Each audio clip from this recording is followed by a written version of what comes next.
And we are live. What is up, everyone? Welcome back to Hack Smarter. Whether you are watching this on YouTube live or after the fact, or on LinkedIn live or after the fact, or on Twitch, hey, it's an honor for you to take the time and hang out with me. My name is Tyler Ramsbey, and I get to be your host as we learn cybersecurity and learn ethical hacking and do some hacking together. Let me give you guys the game plan. If you missed the stream last night I started a new HackTheBox machine called Validation, and we got initial shell and user.txt. So in this stream, I want to work on post exploit enumeration, see if we can do some privilege escalation, maybe escape Docker based on looking at the machine at first. Here are the ground rules though. When it comes to streaming HackTheBox, you're only allowed to stream retired machines. So Validation is a retired machine, which means there are walkthroughs everywhere on the internet. I don't want you to tell me the walkthrough though. What we do here on stream is we struggle through it together. So unlike most content creators, I have not done this machine ahead of time. I know a lot of content creators, they do the full machine, they have the full attack path, and they do like a 15-minute video showing how they solved it. But that always leaves me with really more questions than answers, because I'm like, how did you come to that conclusion? Where did you get stuck? What rabbit hole did you fall down into? Whereas when I stream, this is live on the spot, working my way through it.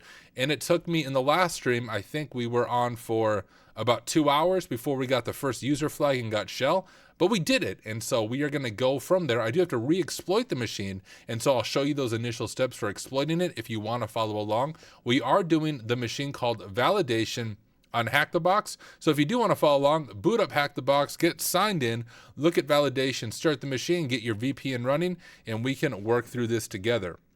What I want to do is get the chat and everything pulled up. So I will do my best to keep my eye on all the chat. I will just say I'm monitoring 3 different platforms. So if I don't see your message right away, just be patient with me or repost it. If you do have questions about what I'm doing or cybersecurity, anything like that, feel free to ask those questions.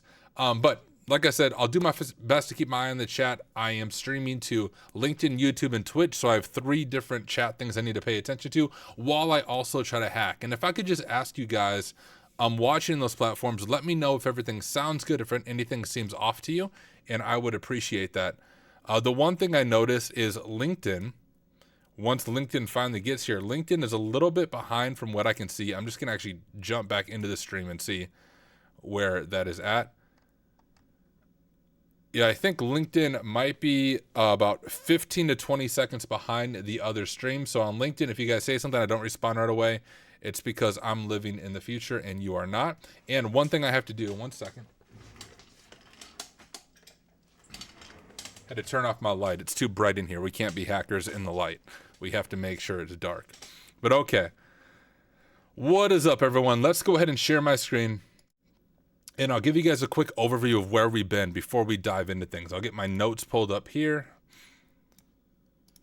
So here is Validation. If you remember, we had a few ports open. We have SSH and then 3 different HTTP ports, but the only one that really matters is port 80. And on port 80, there was this main page about register now, and we said, hey, here's what we want to check. The first thing I wrote was SQL injection. That actually is the vulnerability, but SQL map didn't find it, at least not right away, because I think the way the cookies were working, we tried no SQL injection. We tried server-side template injection. We did get stored cross-site scripting, but that's of course not part of the machine because that's a client-side attack and they probably don't have any bot action going on to emulate a client.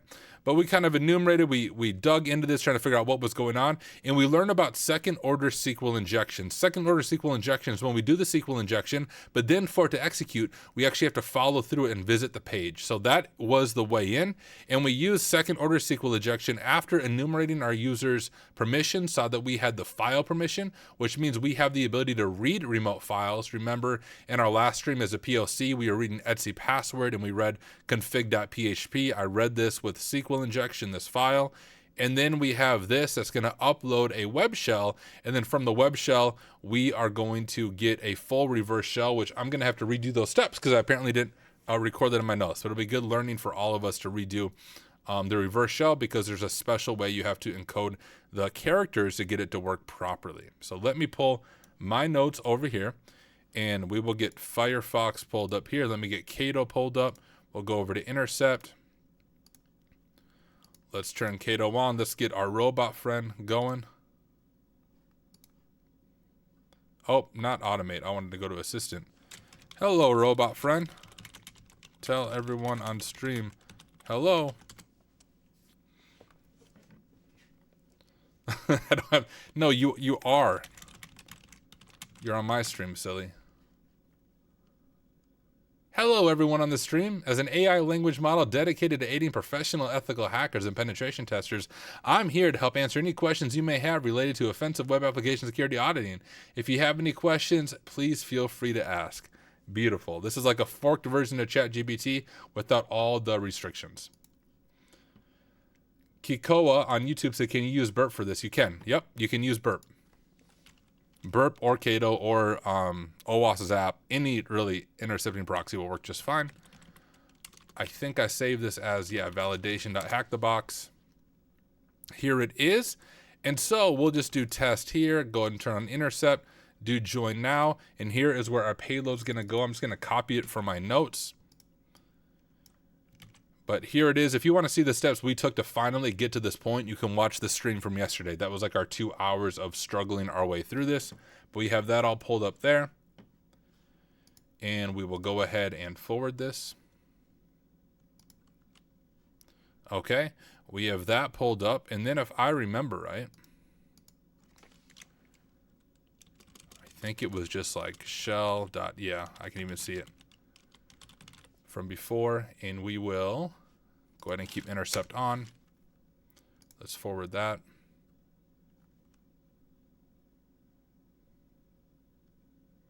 Doesn't seem like it picked that up.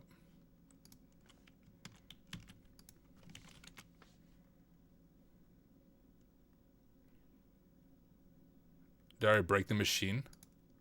Did somebody else break the machine? Hold up. Oh no, what's happening? Encountered an error when communicating.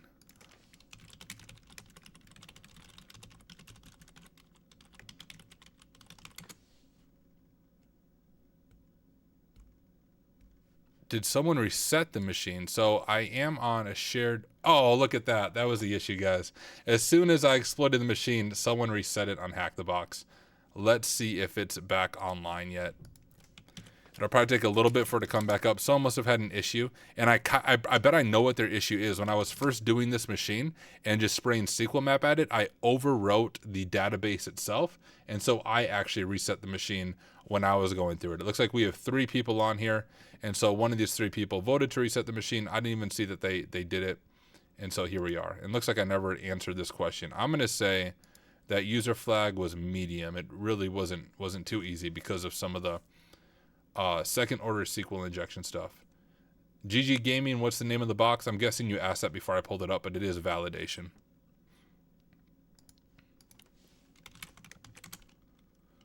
Okay, looks like it might be back online now. That was just crazy timing. As soon as I did my SQL injection, it crashed. Go intercept because I didn't save that anyways. We'll do test again. Turn it on. Hit join now. Grab the payload from my notes again.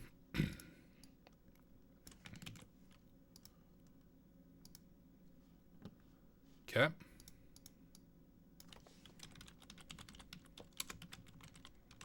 Who am I? We got queuing on. Send that over to replay. Hit send. And it didn't work. Well, doesn't that suck?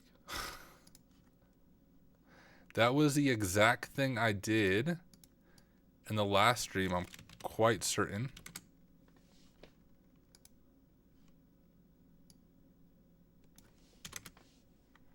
So it's not even seeing that it's there. Let's go ahead and look at my syntax. Maybe I did something wrong. And that is the beauty of troubleshooting. Let me go look at my notes.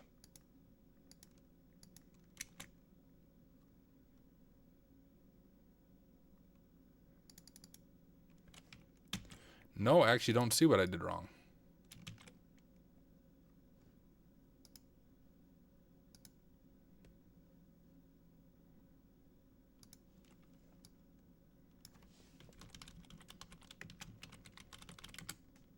What the heck? What? All right, hold up. We did end up having to look at the walkthrough for this part because I couldn't get the syntax right. So guys, close your eyes. Oh, here we go. We're right here on the official walkthrough.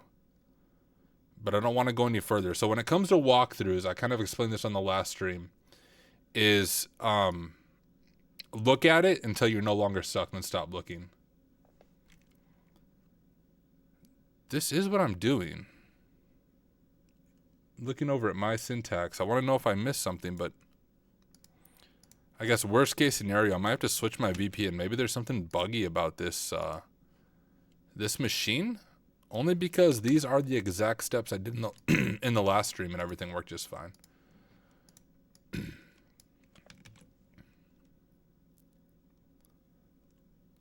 Looking at my syntax. I think it looks the same. If you guys see something different, let me know. I'm curious.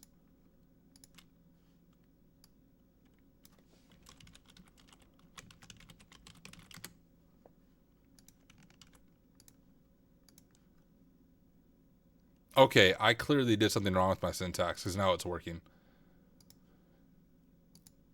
So now that we do have RCE here, like if we do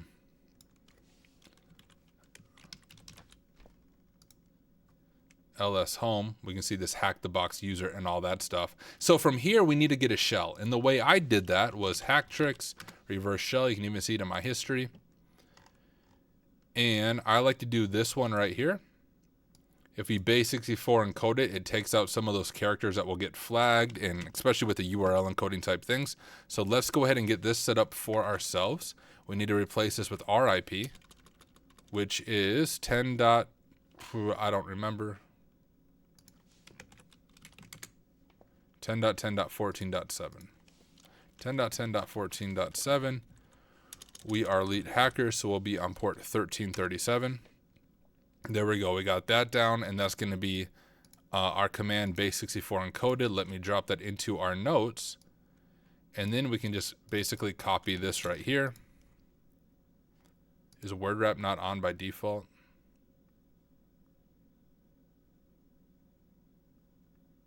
Okay, crazy.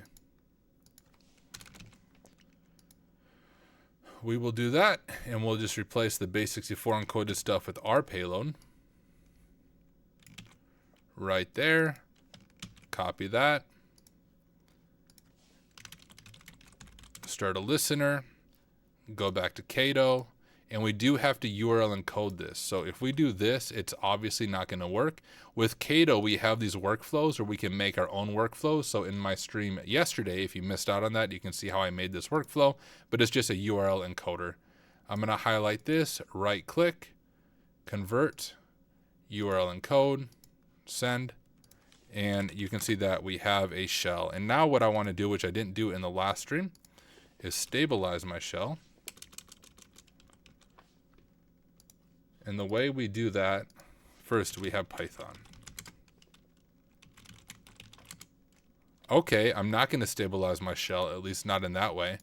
But the thing that we discovered, just to make sure I'm not missing anything on LinkedIn. Hold up. Notice the chat doesn't always come through great on there.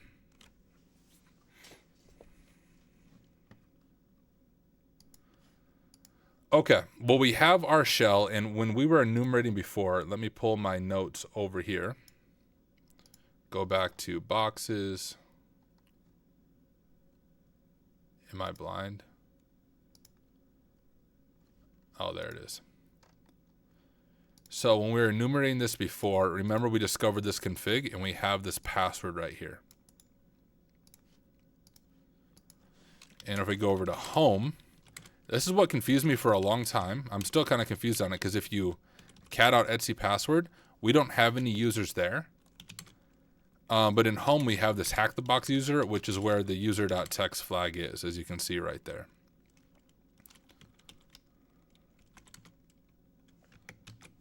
I'm going to try that as my password. I'm root? What? Okay, so we're clearly in a Docker container. I didn't do this before, but we're going to have to escape this Docker container. Is this really the real root.txt? No way. Is that the end of the machine? Is that all there is to the machine? Okay. I mean, all right, let's just grab this syntax and we'll start a new machine. I thought it was going to take me a little bit longer than that to finish this machine.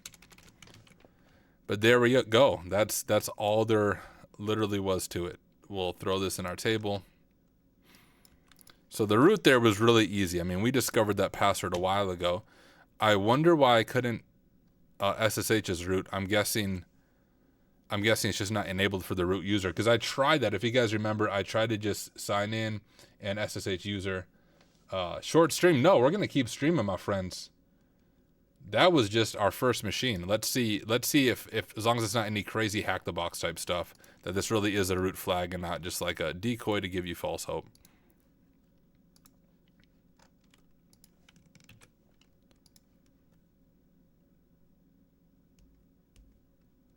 Wow. That's wild, guys. I mean, the first flag was difficult, I would say. This one was a piece of cake. I am player 3369 to have pwned validation. Oh, dude, it was created by IPSec. That's cool. Respect. Thanks, IPSec. All right. Well, hey, for those of you watching the recording of this, I'm actually recording this as well as live streaming it. For those of you watching the recording, this is the end of this video. I thought this one would go a little bit longer, finishing up validation. If I would have just worked, you know, for 10 more minutes last night, I could have finished it all in one stream. But hey, that is the both benefit and the downside of doing it with no preparation. I didn't know what to expect. I thought enumeration was going to take me a lot longer, but that did it. So for those of you watching the recording, peace out.